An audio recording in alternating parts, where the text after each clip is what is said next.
For to us a child is born, to us a son is given, and the government shall be upon his shoulders, and his name shall be called Wonderful Counselor, Mighty God, Everlasting Father, Prince of Peace.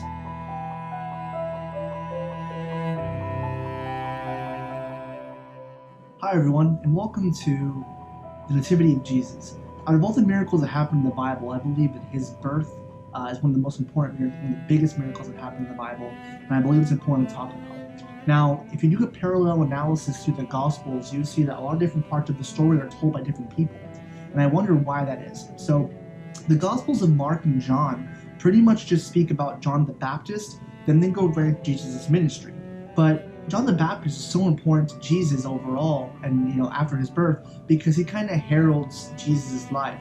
He kind of is that foreshadowing person that says, "Hey, I'm pretty cool, but coming on soon is the coolest guy. He's the best kind of leader that's going to come on." So we see that John the Baptist is an important part of Jesus' life, and Mark and John thought so. So they include that, then they go right into Jesus' life as a servant. But Luke and Matthew don't. Luke and Matthew feel it's so important that they go right into the birth of Jesus and talk about what happened there. Now, the Gospel of Luke opens up with Zechariah, and it opens up with this priest Zechariah and how he's going to have John the Baptist as his son, and it goes into that. So Luke is speaking more to a Greek audience, to a Gentile audience who like backstory, who like history, and they might be thinking, well, what happened before Jesus? So Luke opens up with Zechariah and the calling of this herald. Now Matthew takes a different approach. Matthew's approach is going into the genealogy of Jesus. Now Matthew is writing to a Hebrew or a Jewish audience, and to them genealogy is so important because the Messiah was said to be coming from the line of Judah, from the line of Seth. So we see that Matthew opens up with genealogy from Adam all the way up to Jesus, showing that he is a descendant of David, that he is part of the line of Judah, that he is part of the line of Seth. And he goes through this, and then he goes into Mary's pregnancy and Jesus' birth. But different audiences write to different people. I think it's interesting to see how Matthew writing to a Jewish audience opens up differently than Luke writing to a Greek audience. So we get into the calling of Jesus, so the birth of Jesus rather, and the calling of Mary and Joseph.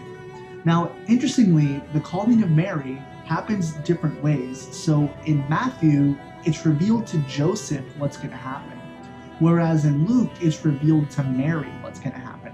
Matthew 1:18, you'll see it right here, opens up with Mary being pregnant, Joseph wanting to divorce her in secret as to not shame her, and then it goes into the angel reveals to Joseph the divine plan, and the plan that pretty much is given of Jesus' birth to Joseph, and then Mary, and then obviously he knows Mary is pregnant. So in Matthew, the plan's given to Joseph, and that kind of plays out that way. Whereas in Luke, as you see here in Luke, you see that the angel Gabriel calls Mary in Nazareth, okay? The divine birth is described, how it's going to happen. Jesus' kingship is announced, and it's told to Mary what's going to happen to Jesus and who he's going to be in the history of the Jews and the Hebrews. And then it talks about Elizabeth as well. So you see the angel Gabriel describing a lot of things for Mary in Nazareth, and that happens here in Luke. So two different ways that the calling is established, two different ways that the writers wanted to present it. Now, when Mary visits Elizabeth, that's only described in Luke. It's absent in the Gospel of Matthew. But in Luke 1:13, as you see right here, Mary visits Elizabeth for 3 months. Then she goes back to Nazareth. After this, John the Baptist is born, so prophecies are told about John the Baptist. And it's known that John the Baptist is an important figure in the life of Jesus and the ministry of Jesus. And as you keep reading the Gospels, you'll know why. He acts as this herald for Jesus' kind of ministry.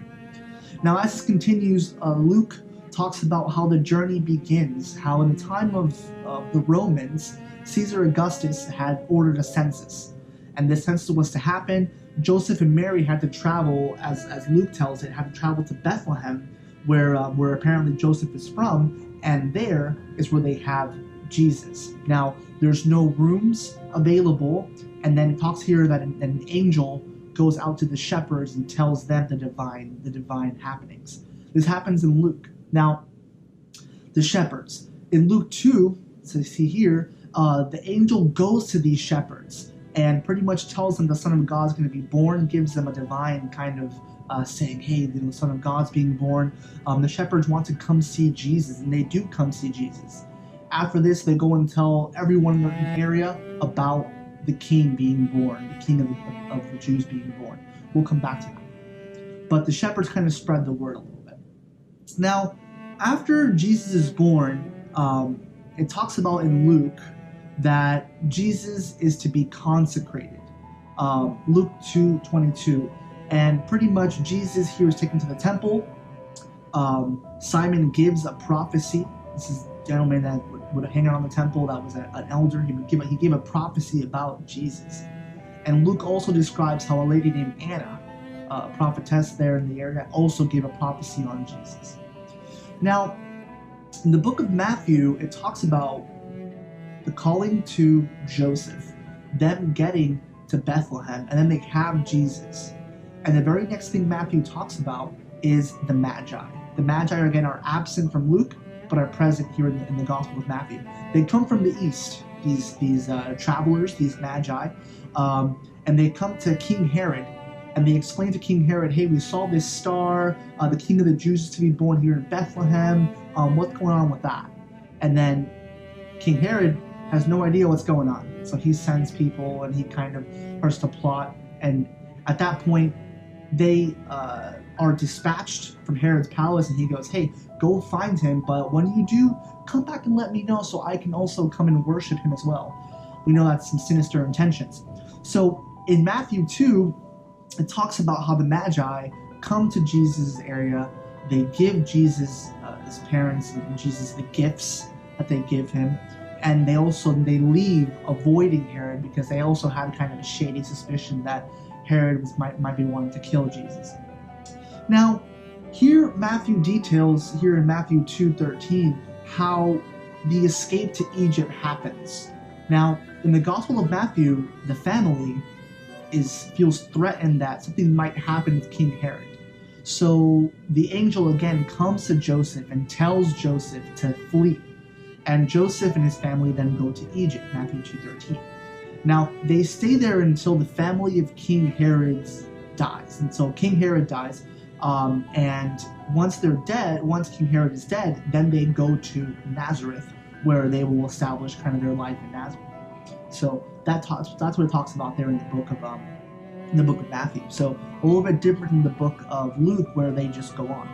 Now, because there's a bit of a thought process here in the two books, I want to outline where Jesus was. So according to the book of Matthew, no information is given as to where they're from. We just assume they're from Nazareth. Now, Matthew outlines Jesus being born in Bethlehem, Matthew 2:1. Then they flee to Egypt, Matthew 2:13. Then from there, they go to live their life in Nazareth, Matthew 2:22. Now, according to the Gospel of Luke, he details that Mary is from Nazareth, Luke 1:26. Then the family goes to Bethlehem, where Joseph is from for the census, and that happens in Luke 2:4. From there, Jesus is born there during their travels, okay, and after the consecration to the temple, then they return to Nazareth, Luke 2:39. So there you have the birth of Jesus, how it's told by the angel Gabriel, how it's described to Joseph in the Gospel of Matthew, and how it's described to Mary in the Gospel of Luke.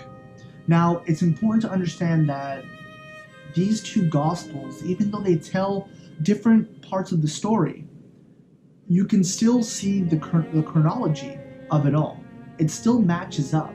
Even though the Gospel of Matthew doesn't tell parts of it, or the Gospel of Luke doesn't tell parts of it, we have here a chronology that can be put into play. It's important to note that it's possible that Jesus wasn't a baby the entire time this is happening. It's possible that Jesus was, 2 years old during the entire chronology that the Bible is describing here. So you see that in a graphic that I can show you here. You see that the chronology really does match up with these two Gospels. And again, going back to the Gospel of of John and Mark, don't talk about this. They talk about Jesus' herald, John the Baptist, and how he's important in the life of Jesus. So I love how the parallel gospels give us a better insight into the Bible and into his birth. I hope you enjoyed that presentation. And Christmas is coming up soon, so hopefully it'll be a benefit for you guys. Have a great day and take care. Thank you for joining us for the Nativity of Jesus according to the Gospels. Hopefully you enjoyed that presentation. Don't forget to like and subscribe to the YouTube page for further content. Have a great day and God bless.